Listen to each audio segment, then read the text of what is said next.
سلام بچه‌ها، من صدر هستم و خیلی خیلی خوش اومدید به یک ویدیو دیگه از کانال یوتیوب من. بچه داخل این ویدیو میخوام بهتون آموزش آنلاین بازی کردن تو ای فوتبال 25 موبایل رو بهتون بگم. توی موبایل این دفعه ویدیو داریم. بچه کلا آنلاین بازی کردن به دو روشه: کسایی که با فیلتر شکن بازی میکنن و کسایی که بدون فیلتر شکن بازی میکنن. کسایی که با فیلتر شکن بازی میکنن قضیهشون معلومه: یه فیلتر شکن میزنن، آی پی تغییر میکنه و میره راحت براشون حریف پیدا میشه.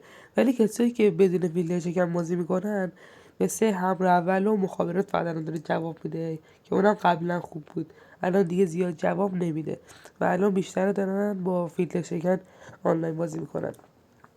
بچه الان وی پی ان پیدا کردم، واقعا حریف رو راحت پیدا میکنه بدون لگه. این فیلتر شکن الکترون وی پی اینه. این فیلتر شکن بهتون نشونش میدم. شما برای دانلود این فیلتر شکن میره داخل فروشگاه پلی، سرچ میکنید اینجا تو قسمت جستجو الکترون وی پی ان و شما این فیلتر شکن رو دانلود نصب میکنید. وقتی شما این رو نصب کردید میره داخل فیلتر شکن، تبلیغش رو رد کنم بره. خب بازم تبلیغ. خب بچه فیلتر شکن برای من وصله. میرید تو قسمت سرور، اینجا شما باید سرور لندن رو انتخاب بکنید که فیلتر شکن توی 3-4 ثانیه وصل میشه و شما میرید داخل بازی. من ویدیو رو کات میکنم و داخل بازی دوباره برمیگردم. خب بچه الان برای من فیلتر شکن وصل شده. میرم توی قسمت مچ. مثلا من یه ایونت رو میخوام برم، ایونت این هفته هم تست میریم. خب اینجا بچه ها یه قسمت خیلی مهم داره. میرید قسمت ایونت ستینگ. اینجا قسمت مچ رو بذارید روی اولی یعنی که برای من از حریفای نزدیک پیدا کنه. این دومی بذارید حریفای دور پیدا میکنه که اصلا پیدا نمیشه، احتمالش خیلی کمه. شما اینو میزنید و تو مچ رو میزنید که بره داخل بازی. ببین تو چند ثانیه برای ما حریف پیدا میکنه. حالا باید صبر کنیم این مچینگ پروسس بشه. چکینگ کانکشن استاتوس دیگه.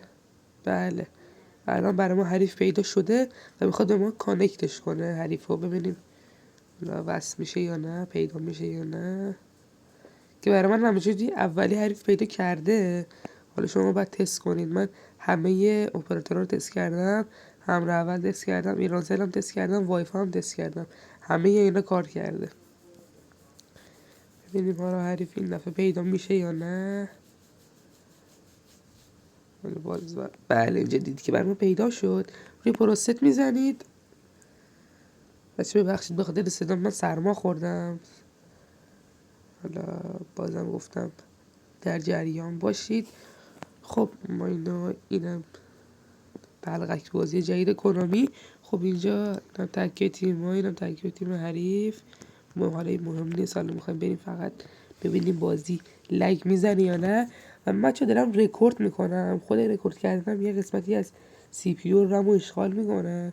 بعد ببینیم حالا حریف چجوریه، پیدا لگش چجوریه یا نه. ببینیم چه پینگی به ما میده. خب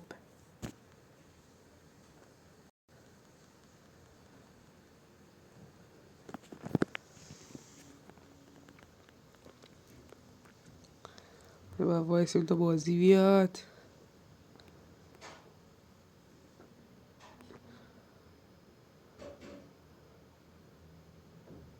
مثل اینکه اول داره حریف بازی شروع میکنه.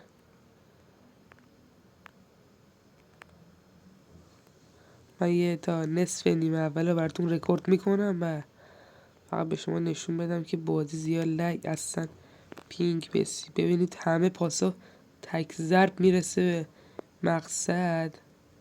شما فقط باید نتتون خوب باشه دیگه برای بازی کردن. خب فقط چند تا پاس میدم تا شما ببینید پینگ بازی چه جوریه که واقعا یک چیز عالیه. ببین مثلا من تک ضرب پاس میدم در جا پاس میده. تورس، مسی، امباپه، بزن تو گل. بله این گل اول. من بازی صبح بزنم اگه حریفمون بشه. خب بچه ها این بودم ویدیو امروز. امیدوارم که خوشتون اومده باشه. اگه خوشتون اومد حتما ویدیو لایک کنید، چنل منم سابسکرایب کنید، زنگوله بغلم بزنید که هر وقت ویدیو میذارم با خبر بشید. تا یه ویدیو دیگه، خدا نگهدار.